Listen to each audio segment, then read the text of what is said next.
Baik, dalam nama Tuhan Yesus Kristus, memulai. Ada yang kelewat, mungkin ada yang berhalangan hadir sehingga tidak bisa mengikuti KKR ini secara keseluruhan. Maka hari ini kita bisa bersama-sama membahas secara mungkin ringkas ya saudara. Dan cukup banyak sekali bahannya, tetapi saya berjuang ya, semoga kita bisa menyelesaikan dalam waktu kurang lebih 30 menit ya.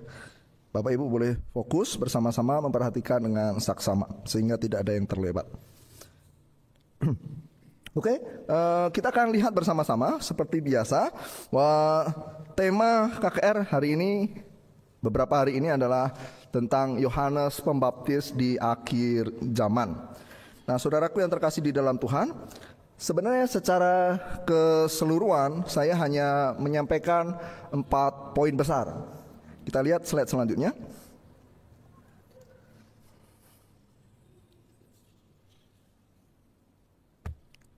Next.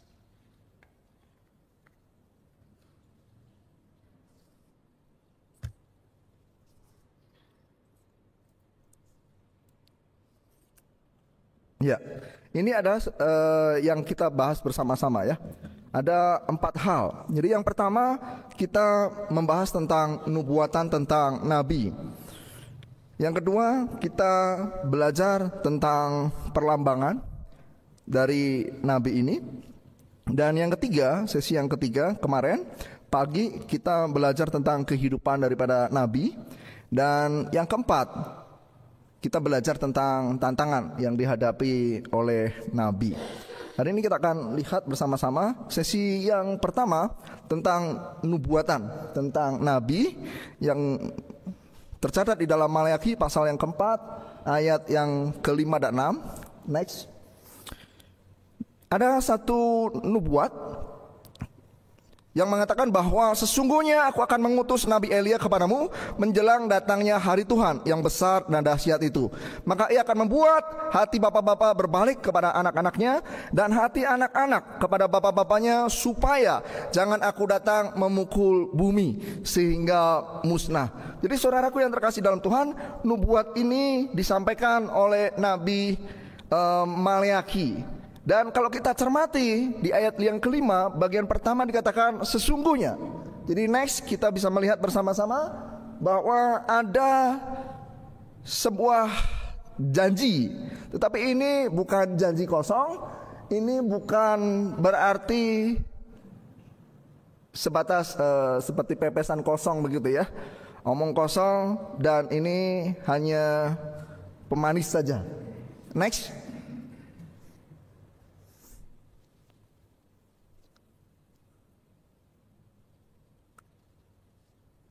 Next.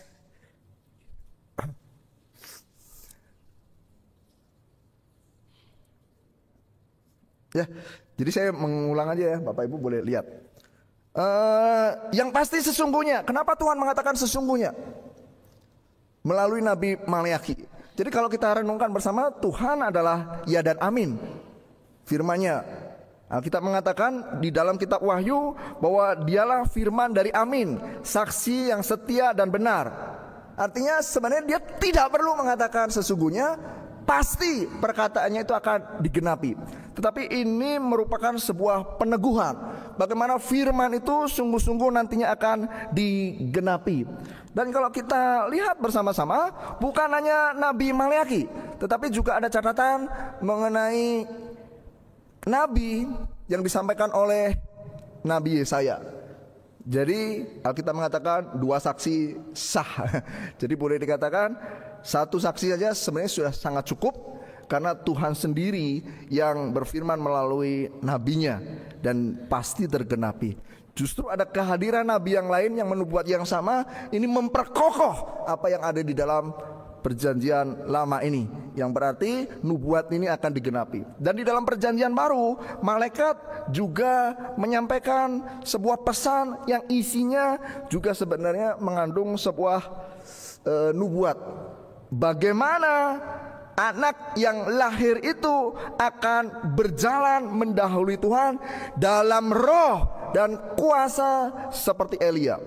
Dan slide selanjutnya kita tahu bersama-sama bahwa ini merujuk seorang tokoh dalam perjanjian baru, yakni Yohanes Pembaptis. Ada banyak nama Yohanes. Nama Yohanes Pembaptis ini untuk memastikan bahwa namanya tidak tertukar dengan Yohanes yang lain. Karena ada Yohanes, murid Yohanes Pembaptis sendiri yang akhirnya mengikuti Tuhan Yesus. Juga ada Yohanes Markus. Jadi ini disematkan supaya tidak tercampur ya, para pembacanya khususnya. Kebetulan juga kalau kita lihat catatan sejarah, dia sesungguhnya memang melakukan yang namanya baptisan, sehingga ini sangat cocok sekali melekat pada namanya. Apa buktinya? Kalau kita lihat, Yesus mengkonfirmasi, murid-murid akhirnya juga memahami apa yang disampaikan oleh Tuhan Yesus Kristus. Jadi antara guru dan murid-murid mengerti bahwa nabi yang dinubuatkan di zaman akhir itu tidak lain tidak bukan, dia adalah Yohanes Pembaptis. Dia yang akan membuat hati bangsa Israel bertobat kembali, sama seperti Elia yang membuat orang Israel bertobat kembali dari ilah lain. Kalau kita lihat seterusnya, next, kita lihat bukan hanya Tuhan Yesus, bukan hanya murid-muridnya, tapi pernyataan dia sendiri juga mengatakan bahwa ketika orang menanyakan identitasnya, dan dia mengatakan, akulah suara orang yang berseru-seru di padang gurun, luruskanlah jalan Tuhan seperti yang telah dikatakan Nabi Yesaya. Jadi nubuatannya disebut, nabinya juga disebut. Jadi ini merujuk pada dirinya sendiri. Dari sini kita kesimpulkan jelas, tidak akan meleset bahwa yang dimaksud ini adalah Yohanes Pembaptis. Kenapa demikian? Kita lihat slide selanjutnya. Kemarin kita lihat bersama-sama bahwa ada orang-orang di zaman akhir yang mengklaim sebagai nabi, ya. Pengikutnya mengklaim juga dan mengukuhkan bahwa dia seorang nabi. Kalau kita tahu di dalam kalangan kekristenan sendiri ada yang kita tahu ya, ada seorang bernama Ellen G. White, ada Joseph Smith, ada Charles T. Russell. Itu dari kekristenan sendiri yang mengklaim dan diklaim sebagai nabi. Juga saya ambil contoh dari agama lain, ada dua yang berbeda. Kita juga tahu ini sosok yang dianggap sebagai nabi yang besar karena pengikutnya cukup banyak. Tetapi hematnya mereka jelas berbeda dengan apa yang tadi kita bahas bersama-sama. Jadi kita pastikan bahwa sesungguhnya mereka adalah bidat, mereka adalah penyesat. Karena kita tahu tidak ada nubuat lagi. Nabi yang terakhir dalam perjanjian baru adalah Agabus. Dan setelah Alkitab itu dikanonisasi, ditutup di dalam kitab Wahyu, sebenarnya tidak ada nubuat lagi, tidak ada wahyu lagi, karena tidak boleh ditambah dan tidak boleh dikurangi. Jadi kalau ada muncul siapapun yang mengaku dirinya nabi, dipastikan itu bukanlah nabi sekelas Yohanes Pembaptis, seperti Yohanes Pembaptis ataupun nabi-nabi yang lain. Itu klaim sepihak. Alkitab tidak pernah menyatakan mereka sebagai nabi. Justru peringatan dari Alkitab mengatakan bahwa jangan percaya akan setiap roh, tetapi kita harus menguji apakah mereka berasal dari Allah. Sebab nabi palsu telah muncul dan telah pergi ke seluruh dunia. Jadi pesan Alkitab sangat jelas sekali ya. Surat Yohanes, surat Petrus, Yudas juga mencatat yang sama, bahwa ada keberadaan nabi palsu. Bahkan Yesus ketika di dunia mengatakan penyesatan harus ada. Jadi tidak mungkin tidak ada penyesatan. Itu pasti ada, harus ada. Tapi dikatakan celakalah orang yang menyesatkannya. Jadi jangan sampai kita sendiri di dalam sendiri justru menggenapi ini. Kalau ada siapapun yang menyampaikan di luar kebenaran, menyimpang dari kebenaran, kita harus bicara baik-baik dengan dia, bahwa mereka telah keluar dan melenceng dari kebenaran. Jangan sampai mereka justru menggenapi nubuat yang salah ini. Kita lanjutkan dan kita belajar bersama-sama mengapa Yohanes diutus. Nah, kita mengatakan dia harus mempersiapkan jalan bagi Tuhan, membuat hati bapa dan anak-anak berbalik kepada Tuhan. Dan ada beberapa poin yang disampaikan. Ada lembah yang berlubang, ya, harus ditimbun. Gunung dan bukit itu juga harus diratakan. Tanah yang berliku-liku, yang berlekuk-lekuk juga harus diluruskan. Kita tahu ini bicara tentang hati manusia. Jadi Yohanes Pembaptis mempersiapkan hati ketika kerajaan Allah kelak akan berdiri. Sama aplikasinya dalam kehidupan kita ketika KKR, firman Tuhan disampaikan. Tuhan akan bertata di dalam kehidupan kita. Nah, kita harus mempersiapkan hati. Jadi secara ke dalam kita tidak boleh ya asal datang, asal ikut, tapi sungguh-sungguh hati kita yang penuh dengan lobang-lobang kita harus timbun. Jangan sampai ada lobang sehingga itu menjadi penghalang kita sulit untuk menerima firman Tuhan. Ada gunung-gunung permasalahan, bukit-bukit persoalan, kita juga harus ratakan.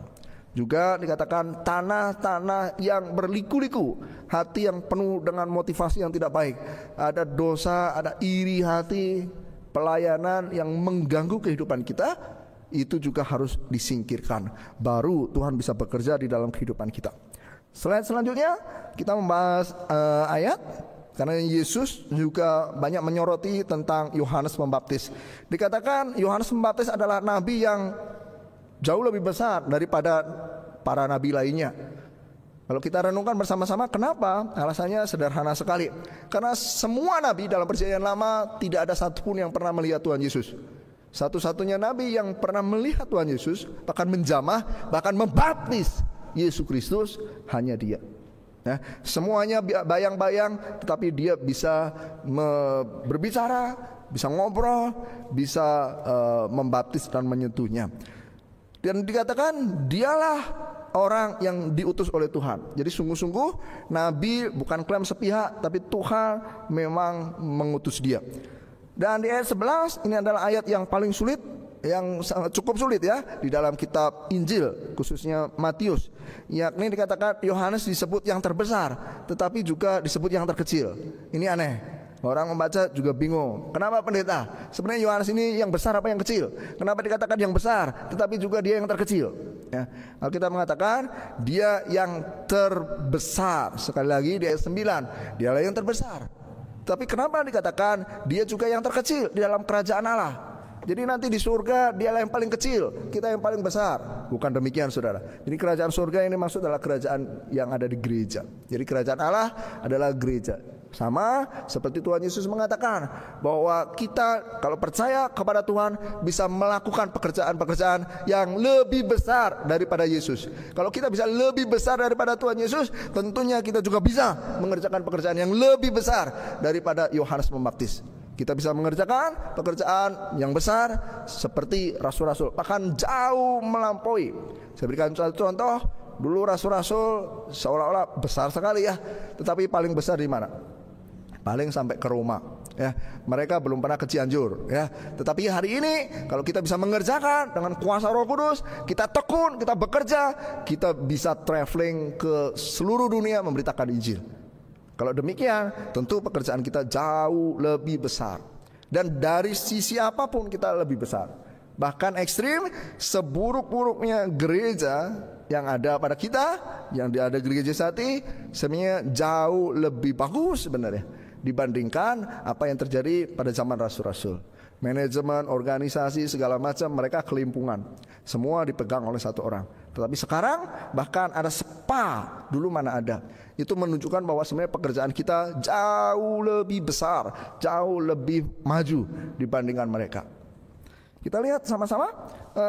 Selanjutnya sisi yang kedua tentang perlambangan. Jadi nubuat itu seperti gunung saudara. Jadi kadang-kadang di belakang gunung masih ada gunung lagi, di belakangnya lagi masih ada gunung lagi. Artinya bisa digenapi berulang kali. Jadi kalau tadi melambangkan, menubuatkan tentang Yohanes Pembaptis, maka sesungguhnya Elia ini juga bicara tentang gereja sejati. Kalau Yohanes Pembaptis bisa berjalan dengan kuasa Elia, hari ini gereja sejati juga sama. Dia bisa membuat hati bangsa-bangsa berbalik. Dalam Wahyu pasal 14 ayat 6 hingga 7 dengan jelas dikatakan ada Injil di tangan malaikat itu yang diberitakan ke seluruh bangsa, suku, bahasa. Untuk apa? Untuk membuat orang-orang itu berbalik, menjadi takut akan Allah. Seruannya juga sama. Yohanes muncul memberikan peringatan, maka gereja sejati dia juga sama, memberikan sebuah peringatan. Kita lihat ada pekerjaan Elia, ada 3 hal ya. Dia melakukan mukjizat, dia memberitakan kebenaran, dia meminta hujan, menurunkan hujan. Jadi kalau kita lihat mukjizat tentu saja ada ya, bahwa dia bangkitkan orang mati. Dia juga bisa kemarin kalau kita bahas tentang roti ya, yang dimiliki oleh janda itu hanya tepung saja 1 genggam, tapi dia bisa makan cukup lama. Padahal dia cuma tepung dan sedikit minyak. Klaim daripada janda, hari ini kita makan, besok kita mati. Tetapi karena dia menuruti Elia, dia bisa makan lebih panjang, lebih lama. Juga memberitakan kebenaran. Ada banyak ilah palsu di sana.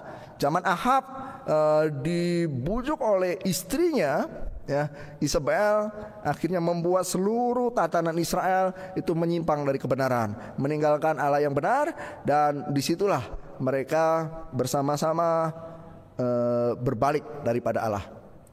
Dan Elia datang memberitakan. Ada satu kasus dikatakan ada 850 nabi melawan Nabi Elia, dan kemenangannya itu disinyalir merupakan kemenangan dari nabi yang benar. Dia membuktikan bahwa dirinya benar di hadapan Allah. Dia juga meminta hujan, karena pada zaman itu hujan tidak turun. Tapi Elia berdoa selama 7 kali dan akhirnya hujan turun.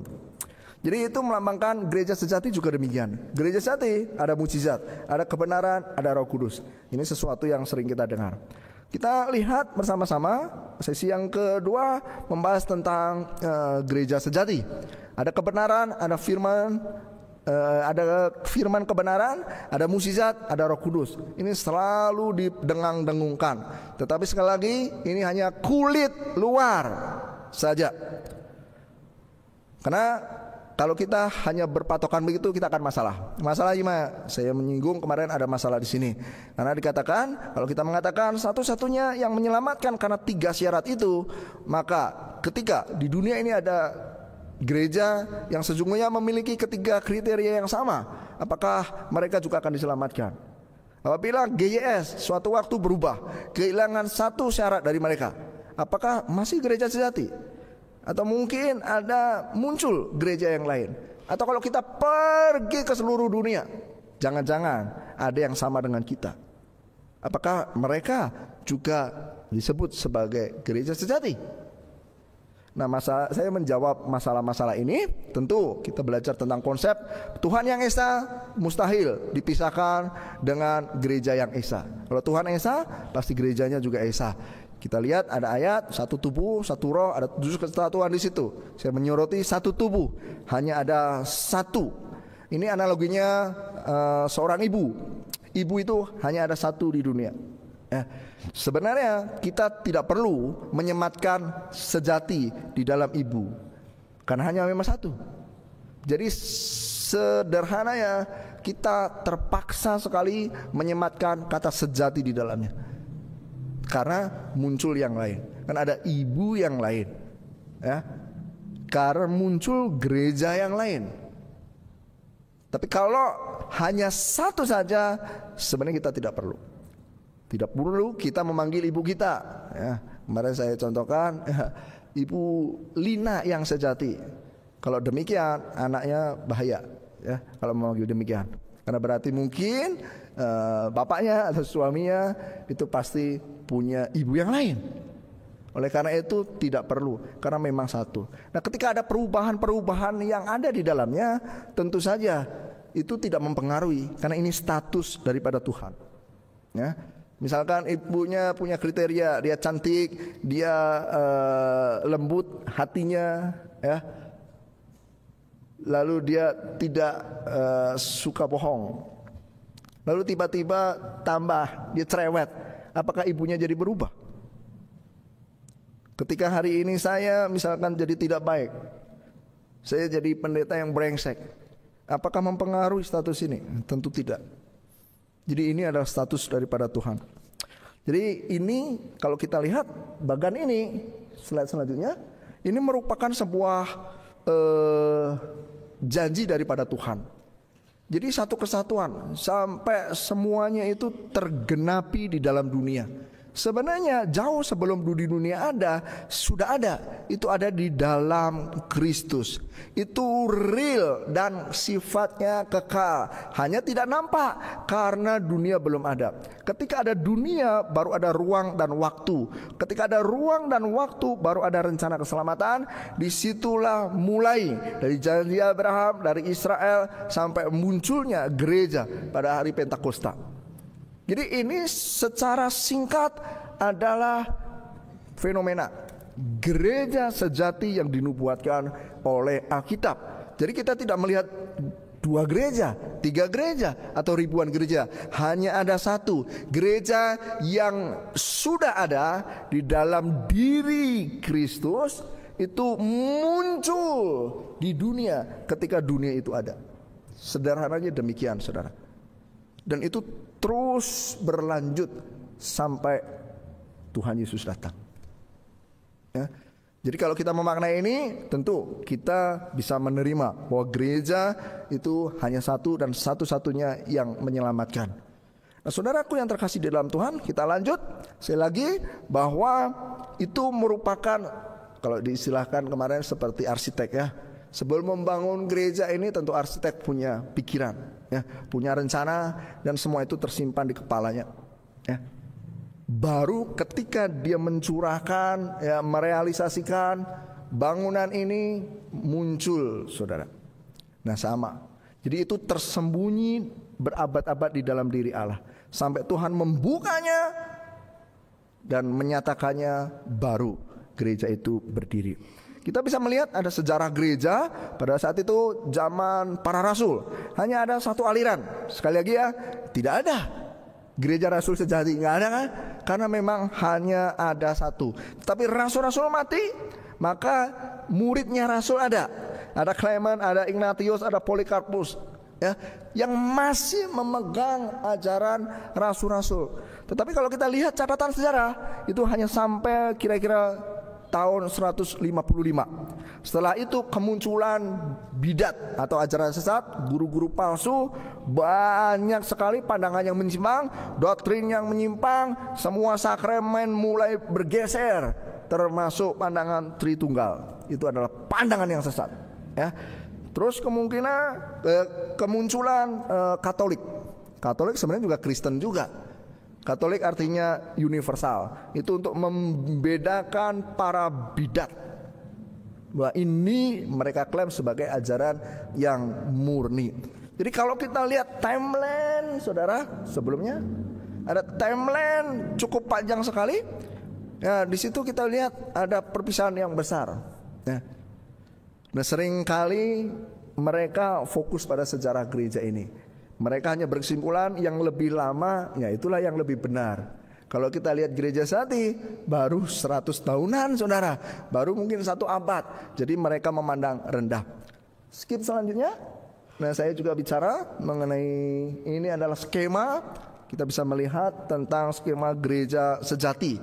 Jadi dari waktu penciptaan, dari Adam sampai munculnya Yesus Kristus, Adam kedua. Yesus mati di atas kayu salib, lalu bangkit.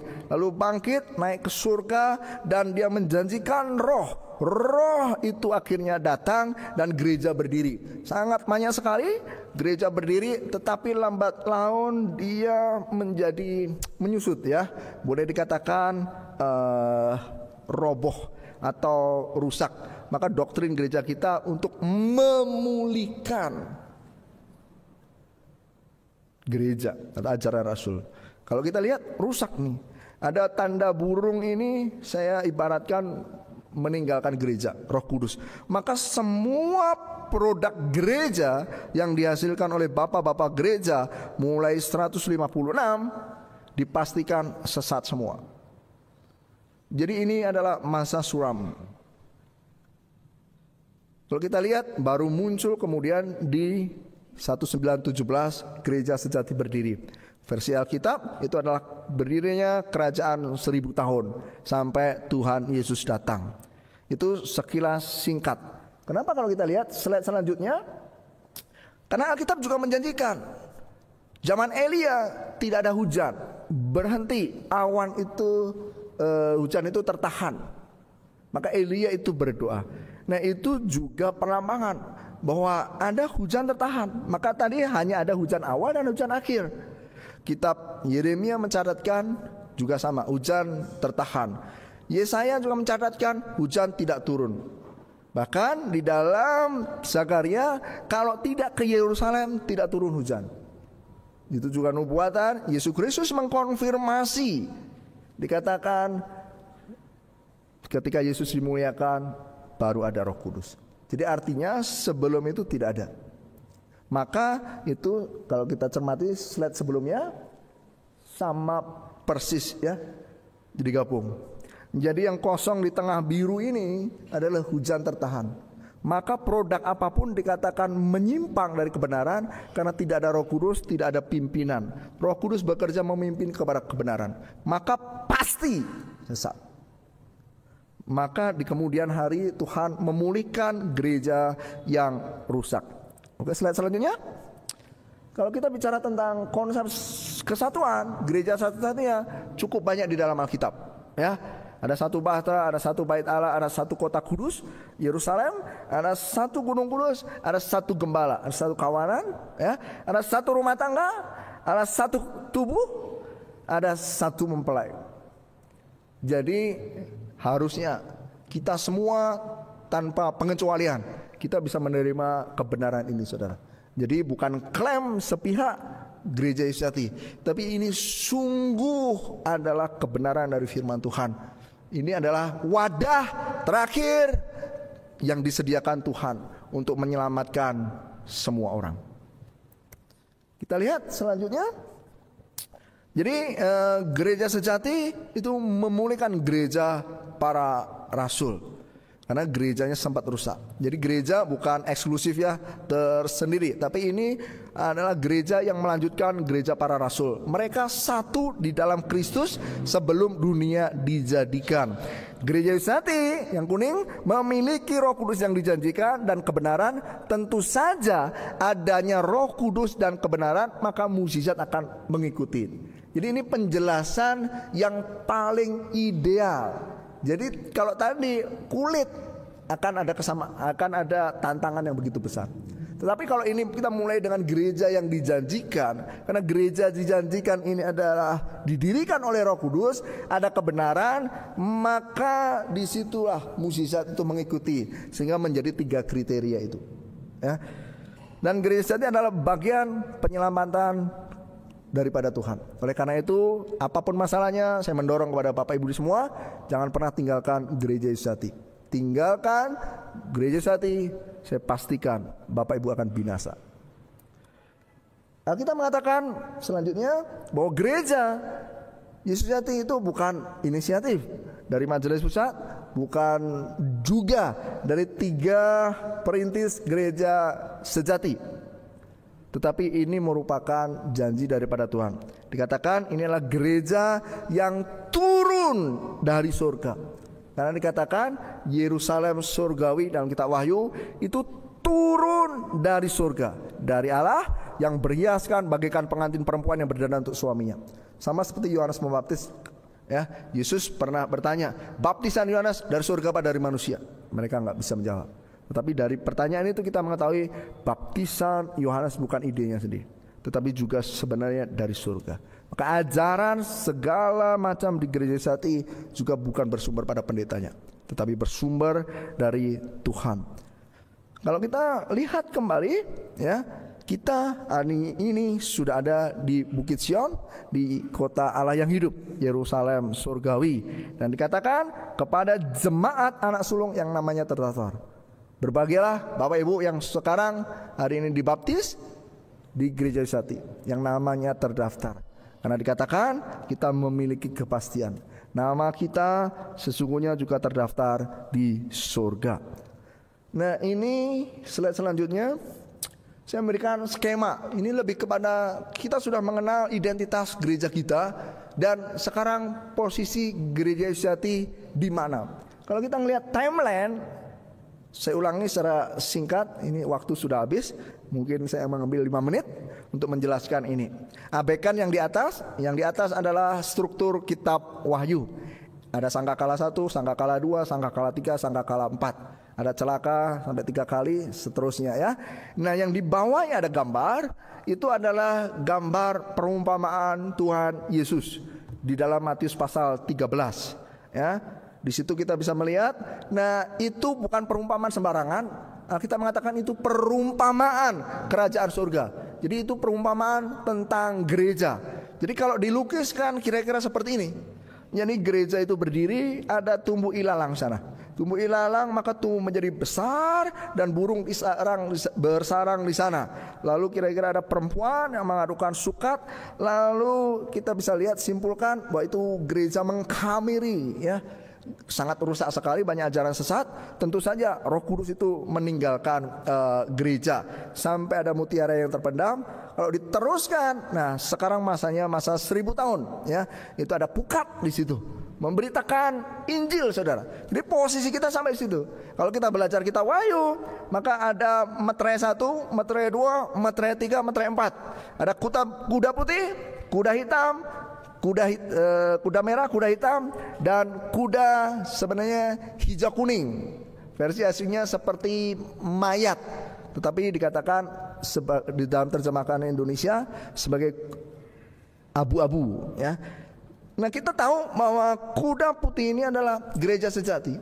Nah, gereja sejati sampai akhir, kalau lihat skema di dalam kitab Wahyu, itu tidak hilang, tidak lenyap, saudara. Kalau tadi gereja rasul lenyap, maka tadi grafiknya meningkat terus, naik terus. Karena apapun masalah, kuda merah ini adalah masalah. Merah ini seperti Tuhan Yesus, api, merahnya warnanya merah api. Ini adalah pengujian. Gereja Yesus sejati muncul dimanapun selalu diikuti kuda merah. Tetapi kabar baiknya adalah gereja sejati tidak bisa binasa. Apapun yang menimpa gereja sejati, dia tetap kokoh, dia bisa sampai akhir. Karena ini wadah terakhir, tidak mungkin lenyap ya. Tidak mungkin muncul gereja lagi, ajaran lain, kepercayaan lain menggantikan gereja sejati. Tidak mungkin ya. Justru sebenarnya kalau saudara lihat ada tote itu ada 7. Itu adalah bahasa Yunani yang diambil dari kitab Matius pasal 24 ya. Ada tanda-tanda akhir zaman di situ, ada kata pada waktu itu. Itu setidaknya ada 7 kali catatan, dan sebenarnya itu kode daripada Tuhan Yesus. Dari masanya akan terjadi seperti ini, seperti ini, seperti ini. Yang ketiga, Injil itu diberitakan ke seluruh dunia. Begitu Injil diberitakan ke seluruh dunia, itu cepat sekali. Dan itu bukan mustahil, saudara. Karena sekarang sudah ada internet. Dengan jari kita, kalau kita gencar penginjilan, bisa saja cepat sekali. Dan Yesus mengatakan waktunya itu sudah dekat, sudah di ambang pintu. Kalau itu terjadi. Oleh karena itu, kalau kita punya semangat Yohanes Pembaptis untuk mengabarkan Injil, itu bukan mustahil dan sangat cepat. Jadi kita tidak usah pusing tentang Harmagedon. Kalau di luar itu di Israel ada perang nuklir, Israel akan dikepung oleh bangsa-bangsa. Semua itu omong kosong ya. Semua itu tidak benar. Justru perangnya itu adanya di gereja sejati. Jadi kita bukan penonton, tapi kita bermain, berperang di dalamnya, di gelanggang perang, saudara. Jadi Tuhan Yesus hanya menyiapkan kita sebagai imam dan sebagai raja. Kalau kita dibaptis, kita hari ini statusnya menjadi imam dan anak raja. Raja itu kuasa. kita bisa menguasai. Kalau kita bisa menguasai, kita di sini digambarkan seperti prajurit yang menunggang kuda. Ya. Dan sebenarnya iblis juga hari ini sedang mempersiapkan tentaranya. Sampai nanti sungai Efrat kering, tanda raja-raja dunia sudah siap, nanti gereja sejati itu akan dikepung. Jadi mengerikan sekali. Sebelum masa ini banyak bintang yang jatuh, banyak pekerja yang jatuh, banyak hamba Tuhan yang jatuh, banyak mungkin pejabat-pejabat kudus, pekerja kudus yang jatuh. Maka kalau saudara tidak hati-hati, dipastikan juga binasa di sini. Dan yang pasti sebagai imam, harus sebagai imam. Tidak mungkin yang tidak sebagai imam juga akan mati. Maka kita hari ini nggak boleh kita ke gereja tanpa manggil pelayan sedikit itu. Harus melayani, harus memberitakan Injil. Ini ada fase, masa 1000 tahun iblis itu diikat. Karena dia diikat, dia dibatasi, maka kita agak leluasa. Ya. Kita bisa memberitakan dan disitulah kita menerima materai. Materai itu bicara Roh Kudus. Roh Kudus yang dijanjikan itu akan dicurahkan sebanyak-banyaknya sampai batas waktu yang ditentukan. Jadi dua pekerjaan ini yang harus gereja lakukan. Harus menjadikan seluruh bangsa ini menjadi percaya kepada Tuhan. Itu adalah sesi yang kedua. Kita istirahat ya. Amin.